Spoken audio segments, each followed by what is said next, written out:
again, I have my old friend, Mr. Denis Frimpong. We spoke just before the last fight. Obviously, you won that fight. And there's been not much else. It seems like from looking at your stories and looking at some pages related to Octagon that cover the sport or the promotion, nothing's happening.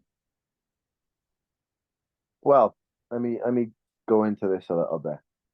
So in February, I remember specifically in February, just after fighting Siraki, a couple weeks after fighting Siraki, I'm on me holidays, Tenerife, sipping a mojito on the beach, loving the weather, enjoying myself, Canary Islands, Equator, all that. And I'm trying to get matched for my next fight. I'm saying Shem's fighting on Birmingham. Me and him have never fought on the same card as much as we fought in around the same time. We've been mates for a while.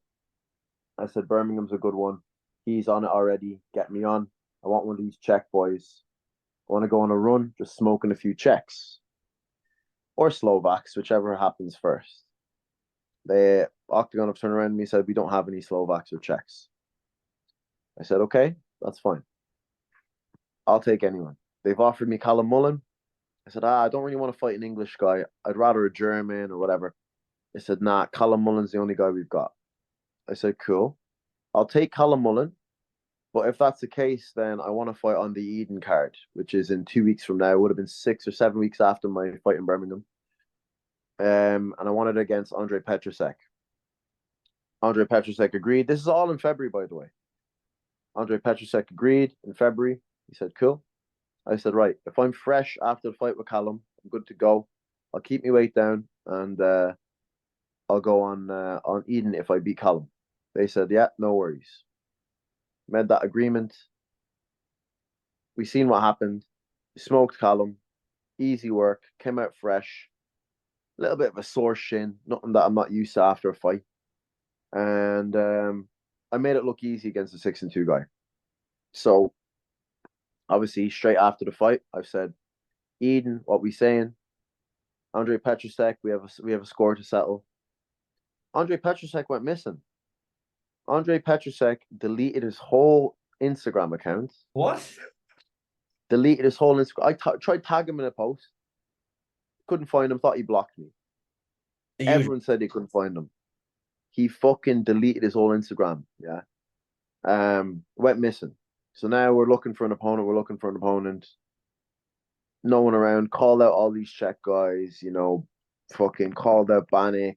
Called out Donal. Called out bleeding František Fodor. Called out everyone in the Czech Republic that's at lightweight. None of them wanted to accept the fight. So here we were, like 3-4 weeks from Eden. I'm thinking, I'm probably not going to be fighting on this card. Okay, cool. They have another card in Bratislava, outdoor arena, summer party in Bratislava, yeah? In July. I start asking, okay, what about July? So I'm going to be ready in July. Crickets. I'm calling out all these people. Crickets again. Peter Gabal said he'd fight me in my DMs. Said he'd ask his manager to make the fight, his coach to make the fight. Waited a week, crickets. So now, here we are 2 weeks before Eden. I'm definitely not fighting on Eden by the looks of it. They've said July's full. So they said their next card is until September. I said, right, okay. I'm happy to fight outside the promotion. They said no. I said, right, well, I'm not waiting until September. So I've been going back and forth now. And here we are, leading us to present day now. Yesterday, I get offered a fight on PML. It's a sister promotion of Octagon. Aaron McDonald's actually fighting on it on Friday. So I got offered a fight. I was asked, what weight can I make by Thursday? This is yesterday, yeah, so Tuesday. I just sparred that morning, by the way. Hard spars, helping the guys in my gym in Manchester top team prepare for their fights coming up. So hard spars, like I went in, I had a few knocks, yeah. I needed to get some of my fight aggression out because I said no tippy tappy sparring yesterday. Yeah, we had knocks. So I got asked, do I want to fight on Friday? What weight can I make Thursday? I said, I'm heavy at the moment. I'm like 86. 85, whatever. So I can make maybe like 81, given that I've not been water loading, maybe 81, 82. Waited a few hours, and then comes back. Whoever it was they offered me, I wasn't given a name, but whoever it was they offered me on 3 days' notice, I weight 10, 11, 12 kilos heavier than what I normally fight, said no to me. So at this point, I've gotten to a stage where I've had to ask Octagon, listen, I want to fight. I'm ready to fight. I'm ready to jump in the camp. Um, it's at the stage now where I've had to say, look, let me fight elsewhere. And now they've agreed. So I guess for the summertime, I'm free until they start putting shows on again in September to fight outside the promotion, get me record up, get my itchy knuckles scratched with someone's jaw. So here we are. Okay, so that's not the kind of news I would have been expecting coming from you. I would have thought that. I know, obviously, you said that there was crickets, but eventually, at some stage, a fighter should have to fight you within the promotion because the promotion, not everyone can turn down. The promotion has to do something at some stage, but obviously, that's not the case. And Octagon have they done you the Octagon Challenge, and they've been promoting you, and how does it feel for you to have to go outside and fight on another promotion now and not being able to get onto one of their cards? That must be frustrating as fuck. I just feel a bit I feel a bit hard done by the fact that I've joined Octagon, seeing what Octagon were doing in Europe, big stadium shows, 20,000 seater sold out arenas, 18,000 seater sold out arenas, 15,000 seater sold out arenas. I've been to their shows, big arenas in Europe. I fought 3 times for Octagon now. All 3 times were in the UK. Calling a spade, the UK shows weren't doing the numbers in terms of tickets that they were doing in Europe. So I still, as long as I've been in Octagon, as many fights I've done in Octagon, I've not got to experience that real Octagon feel of fighting and having a big crowd, even if they're fucking booing me. Even if they're booing me, they don't want me to win. But having that big crowd when I walk out, that energy. Um, so it's super frustrating for me. More so, I'm just frustrated that I'm not getting the fight. Um, but yeah, it is what it is. They've given me the open door now to go out and fight elsewhere until they start putting shows on again and they can get me matched. I don't blame the promotion in a way because they can't force someone to sign a contract. Okay. They can offer my name, but people see my name and they must see they must read my name as Denis Frimpong Amedov or something. You know what I mean? Because they're running scared, and I'm not a fucking Dagestani. I'm not a crotch sniffer. I'm not gonna come there and just bore you to death like Aljamain or one of these other wrestlers. I'm gonna come there, I'm gonna have a knock. You're gonna have 15 minutes to try and knock me out. Anything can happen in a fight. You might clip me, you might clip me and I might get knocked out, and then you might take my hype. But all these guys are too scared to take the risk. Um, maybe it's partially because, you know, Octagon don't want their superstars or Czech guys or Slovak guys to come up against a 3-2 fighter, brash, talk shit about all their fighters. They know for the whole camp I'm going to be talking shit about them. To come into their hometown and silence their crowd and jump on the cage and be like, shh. Maybe they don't want that. I think it would help build the promotion a little bit, but it is what it is. I'm not the promoter. My job's to get in there and fight. And as I said, I'm just frustrated that I'm not being allowed to do that. But where we are now, as I said, open door policy. I'm going to go out there. I'm going to get a couple fights elsewhere. Um, it just means that maybe some of these guys that have been chatting shit about me on the regional scene, there's a few names I could mention in Ireland, in the UK, that have been chatting shit about me from the background, seeing what I'm doing, seeing my rise, and hating on it. So maybe I could go out there and smoke a couple of these guys and then jump back into the Octagon pool. And, it'll help build my record, get a couple easier fights, back on the regional scene, back on the regional shows, sell a few tickets, you know, cheaper tickets as well for any of my fans that want to come down and watch, get a ticket off me. So yeah, now we're just in the process of seeing where we can get a fight and who wants to have me on. And I don't think I'll have any shortage of offers. I don't think so either. And one, do you want to divulge any names, or will we leave that for? Nah, I will divulge names. When have I ever been known to not speak with chest? So there's a certain guy, Jess Paolo, on the Irish scene. A little rat snake weasel, yeah. There's no wonder he calls himself the Cobra, because he is a little snake. And I know a lot about him. Yeah, I know a lot about him from his previous gym.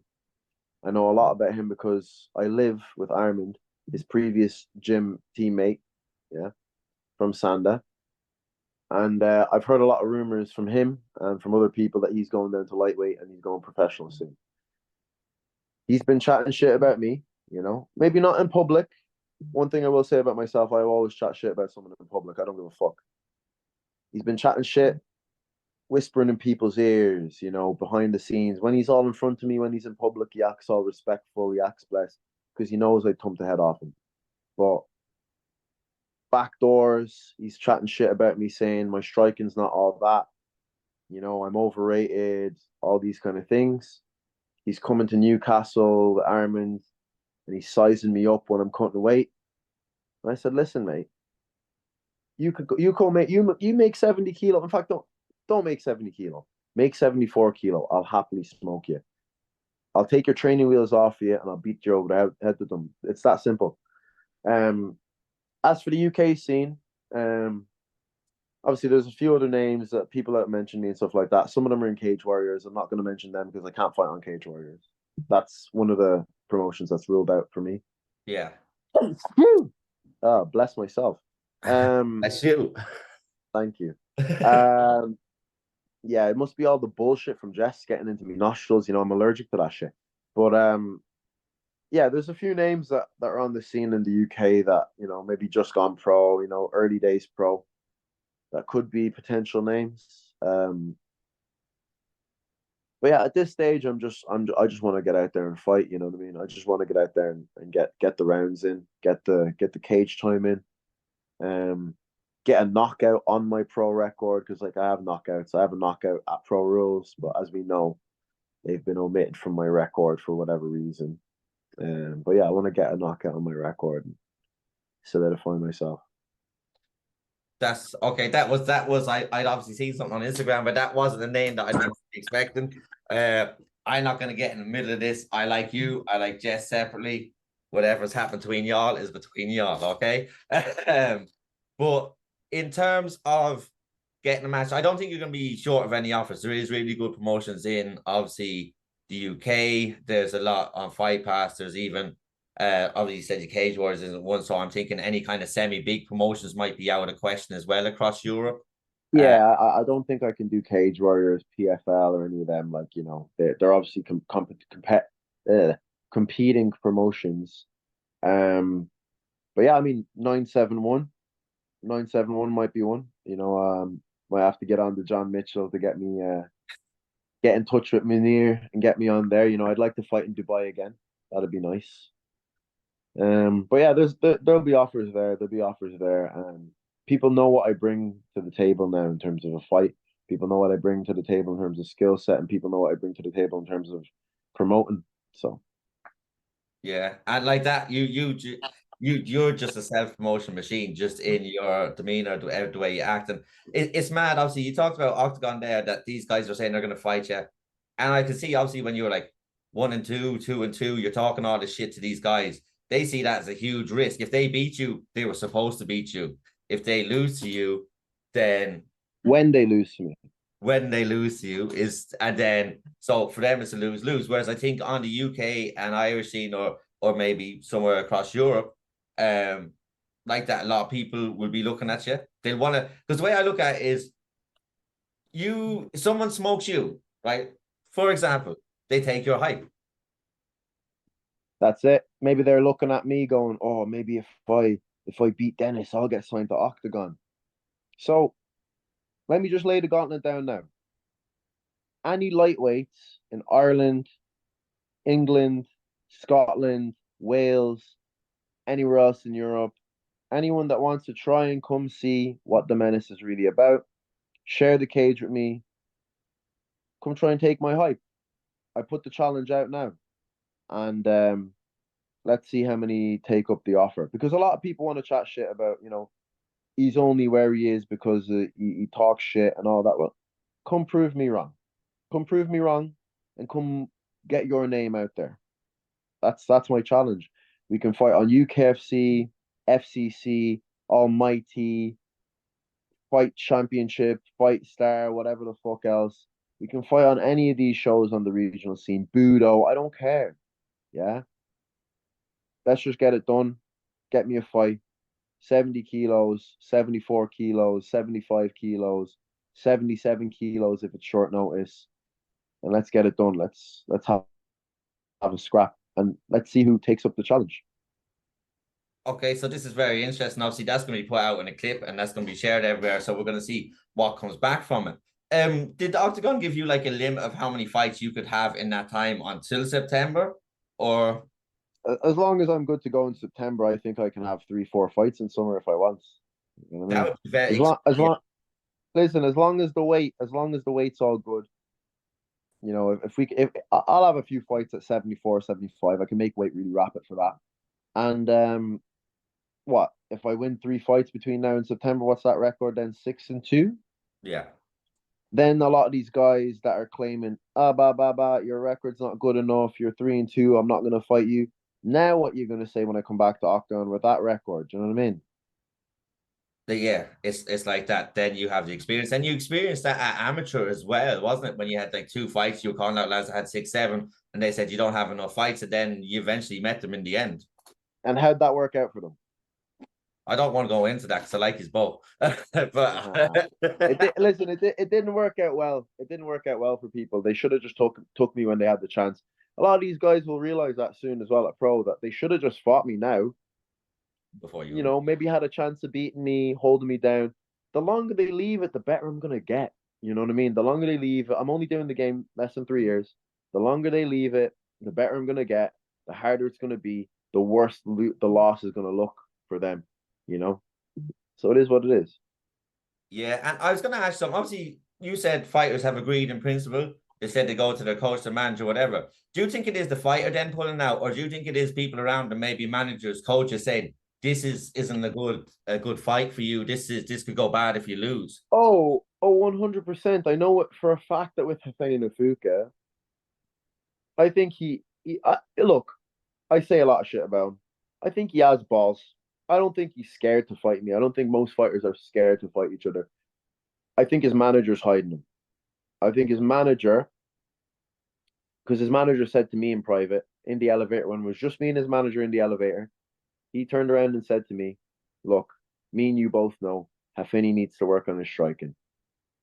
His grappling's elite. He needs to work on his striking." Now, I don't think his grappling's elite. To be honest, yeah, I think his grappling's okay. Not good enough to take me down and submit me.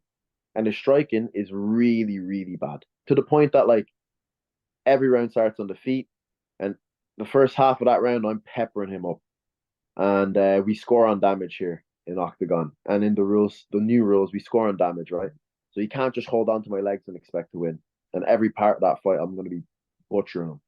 So I think his manager knows, and I think a lot of these guys' managers know.